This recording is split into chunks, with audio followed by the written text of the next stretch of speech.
It's about that time, and now it's going down. And we ain't letting nothing stop us, ain't no slowing down. Now, it's Kingdom Marketing Secrets. And every single week, you gotta pick this. I think it's finally time. I think it's time to flow. I think it's time to start this podcast so they can know the right tips and strategies that bring success. It calls heaven on earth and our busyness. But this is all true because he changed the game and brought the kingdom to every soul representing his name. Now position yourself in him to be blessed and bring heaven on earth in your busyness. It's about that time and now it's going down. And we ain't letting nothing stop us, ain't no slowing down. Nah, it's Kingdom Marketing Secrets, and every single week you gotta pick this. It's about that time, and now it's going down. And we ain't letting nothing stop us, ain't no slowing down. Nah, it's Kingdom Marketing Secrets, and every single week you gotta pick this. Welcome to Kingdom Marketing Secrets, where you'll hear the best tips, tactics, and takeaways, and any other cool words starting with T, so you can advance your business online the Kingdom way. Welcome your host, Christopher Harold.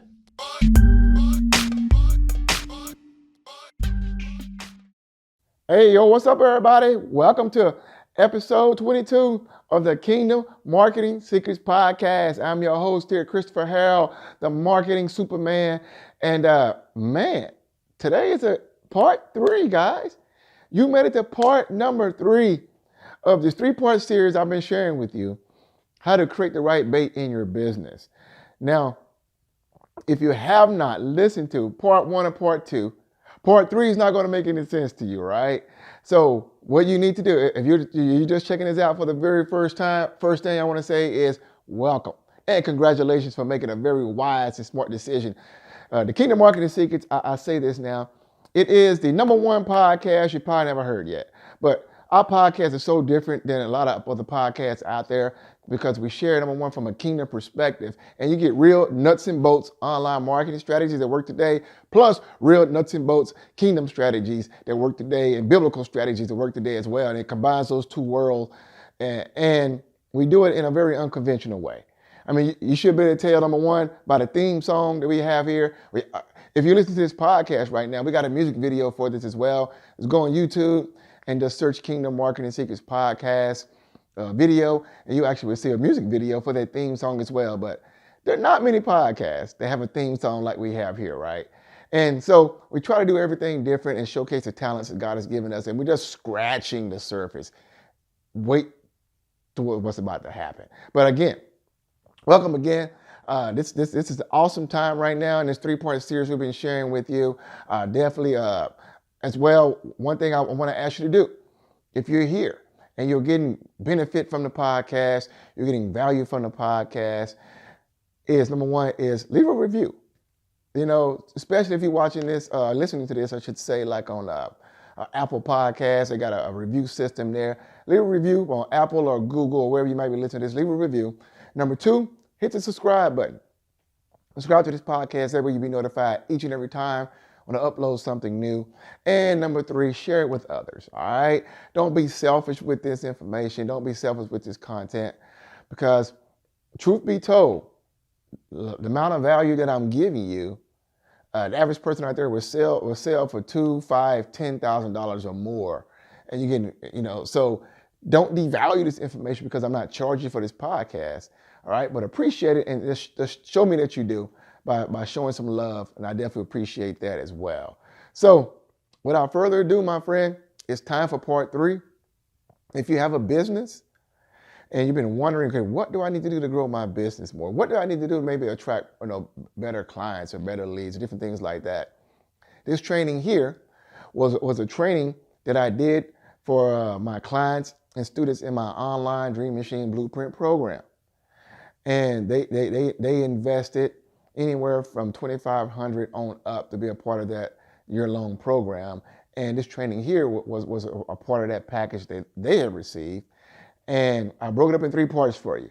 And so what I'm gonna do right now, we're gonna pick up on where we left off at part 2. So again, I'm not, when the podcast started, I'm not doing a recap. We're just picking up right where we left off on the previous episodes.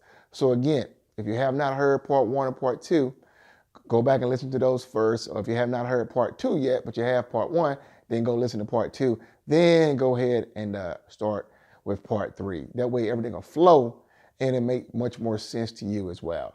And also, look under the show notes. If I have more resources there available for you as well. And if you do own a current business right now and you're looking to attract more clientele for your business, under the show notes, we're offering we have a limited availability for some strategy sessions. You can go and select on the show notes and get access to some strategy sessions to help you grow your business as well. They're available for on a limited basis as well. So without further ado, let's go ahead and dive into part 3 on how to create the right bait in your business. God bless. Attention to it. Like mine says, 21 ways to get leads. That's a great headline. Why? Because it's direct. I'm going to talk about that more in a second, but it's a great headline. So you got to have a great headline. This is probably the most important reason why someone will want it. A lot of folks want to avoid this. This is very important though, but you have to do customer research.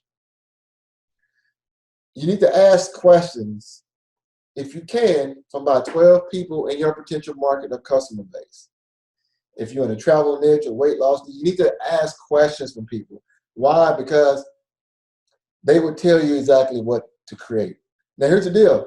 If you already have customers in your business, it's okay to go back and ask your customers these questions, but you got to ask them to say, go back before you decided to do business with me, because they got to think in the mindset before they decided to do business with you. If that's the only way this is going to work. So you got to do the research. Most folks in marketing are lazy. I mean, they don't want to do any work. And I got to admit, I hated doing this for a while. But if you take the time and do this, it will make a huge difference in your business failing or succeeding. So do your customer research. Ask these 12 questions. Look for patterns of the same answer. If you talk to 12 people and 8 of them tell you the same thing, now you're on to something. Because one thing I learned about marketing, people got the same challenges. But look for patterns of the same answer. I don't know why it's doing this. But do not offer multiple choice. Do not say A, B, and C. You want people to tell you the answers in their own words. I'm going to tell you why in a minute. And do not ask leading questions. Don't be like, what's a good example of leading question? Shucks. If you had this training here, what do you think you can do in your business? I mean, you want us to ask great questions. I'm gonna tell you the questions in a minute, but don't ask leading questions. Don't lead them to the answer that you're looking for, because it's gonna hurt your business. Most folks fail because you already think you know what your audience wants, but when you think that way, you're gonna fail. I know at times I struggle with that, thinking I already know what people want. But no, let them tell you what they want. But don't ask multiple choice. Don't ask leading questions. And when you get the answers, use the most common answers in your marketing and your copy. This is very important. People will tell you what's going on, and if you use this same language that they use, now you're standing out from the crowd. You see what I'm saying? All the top marketers know this. And they use the language of their audience, of their potential audience in their marketing. So if you use their language, you're going to attract them. Excuse me, get some water. Does this make sense? This makes sense, guys? Yes. Some of you guys might got to unmute yourself. So use the most common answers in your market, in your copy, and they will tell you. I do this whenever I do my intro sessions with people. I see that's why I write down everything they say, and I use that language in videos. I use that language in text. I use that language in ads. I let them tell me what's going on, and I put it out there. Because if 80% of people are feeling some kind of way, trust me, the masses all feeling the same kind of way.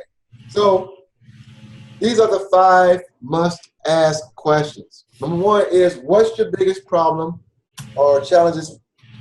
Now this is an example of mine, but this is an example of question you got to ask. What's the biggest problem or challenge when it comes to whatever you're struggling with?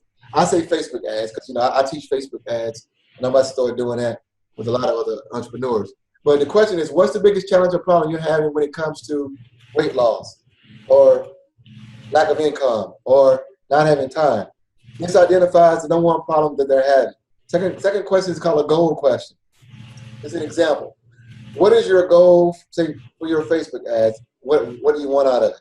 Or what is your goal for your weight loss? What do you want out of it? What is your goal for earning an extra $1,000 a week? What do you want out of it? This identifies the end result desired by them. Feel question. How would it feel if this problem was gone? Very important question. Why? Because people buy off emotion. This get internal now. This identifies the emotion people are having. A feel question. 4 is called an advice question. What have you already tried in this area? And what frustrations did you have? This identifies advice they've gotten that failed in the past. I do this in all my questionnaires. I ask this question, and I look for patterns. And I begin to mention this stuff. Hey, I know you thought someone such was a guru, told you to do this and that. It didn't work out. Hey, I know they told you go do this online. That didn't work out. See, people have tried things in the past, and it didn't work out. They've been told. So find out what that is, the kind of advice they received that didn't work out, and use that in your marketing to make you stand out from the crowd. And a now goal question. What are your biggest goals in your business right now? What do you want to change this year? What are your biggest goals in your life right now? What do you want to change this year? Why? Now, if you saw, I actually asked this question here too. But see, once you get crystal clear on what someone's goals are, if you focus on the end result that the potential customer wants to achieve, it's the most important thing. So ask it again, because you want them to be focused on the end result that they desire. Because this is when you're going to segue into the next step. So those are the 5 must-ask questions. Problem question, goal question, field question, advice question, now goal question. So what do you do with the answers? You make the bait or the lead magnet match the patterns. So you don't make the bait first. You make your bait match